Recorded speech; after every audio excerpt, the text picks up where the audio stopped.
Dear women and gents, in this video I want to show you mainly the new features of the all-new GoPro Hero 4 Black Edition. This movie is made especially for potential buyers of the GoPro Hero 4 Black, which want to know more about the new features, especially 4K. At first I want to give you a short overview about the new features and improvements before I want to go further in depth with the question, how good is GoPro 4K? I also want to show the advantages of 4K and which new possibilities it opens. Afterwards, I also want to show an 100% comparison of 4K to 1080p footage. At last, I also give a short conclusion. The main improvement to its predecessor, the Hero 3 Plus Black Edition, is the 2x faster processor, which bumps up the bitrate to 60 megabits per second, while the Hero 3 Plus had about 45 megabits per second. This makes 4K video up to 30 frames per second and 1080p up to 120 frames per second possible. The photo burst is still at maximum of 30 frames per second, which is also quite impressive. To save all that data, a very good card, at least class 10, is needed. But GoPro also made some software improvements, so it is now possible to make cool long exposure photos or even cooler night lapse videos. A night lapse video is basically a time lapse which consists out of long exposure photos. They changed also the menu subdivision, which means that you have quicker access to, for example, the video settings with the side button. And they also improved the audio quality, which now has 2 times the dynamic range than on previously models. A big advantage is that when you already have a 4K TV, you now could record your own movies in native resolution, since there is still not much 4K or Ultra HD content available. But 4K has also advantages if you still render in 1080p. When 4K content gets scaled down to 1080p, you still get sharper images than directly in 1080p recorded footage. You also could crop in quite a bit, since 4K has 4 times the resolution of 1080p.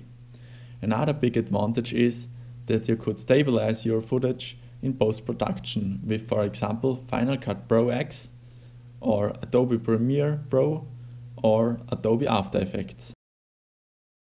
But there are also some disadvantages of GoPro 4K, and I highlight GoPro.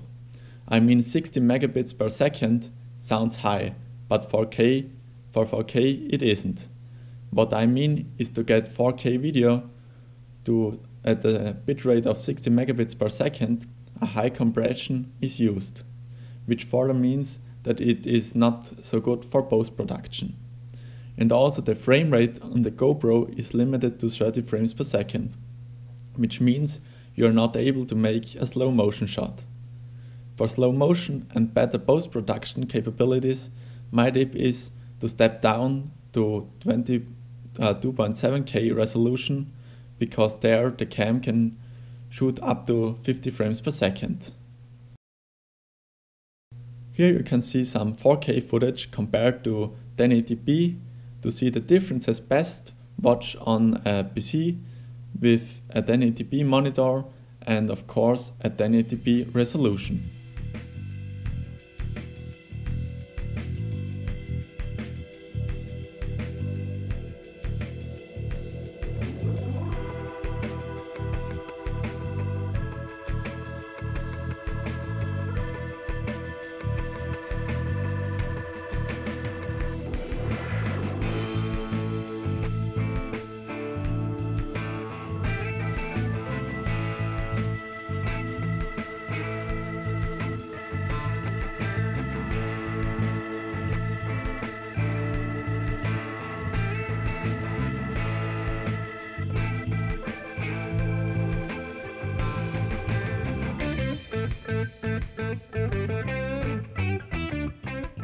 In the following test footage you can see a 4K stabilized clip from Adobe Premiere Pro in comparison to a non-stabilized one.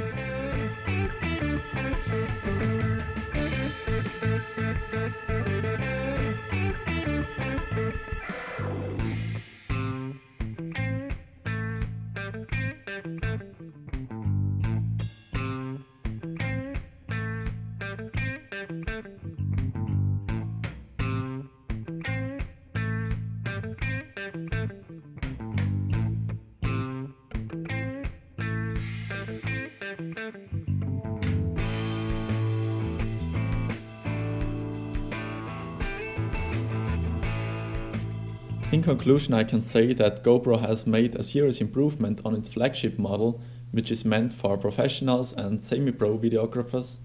The price of $500 also makes to one of the most expensive action cameras on the market and shows that it is meant for pros.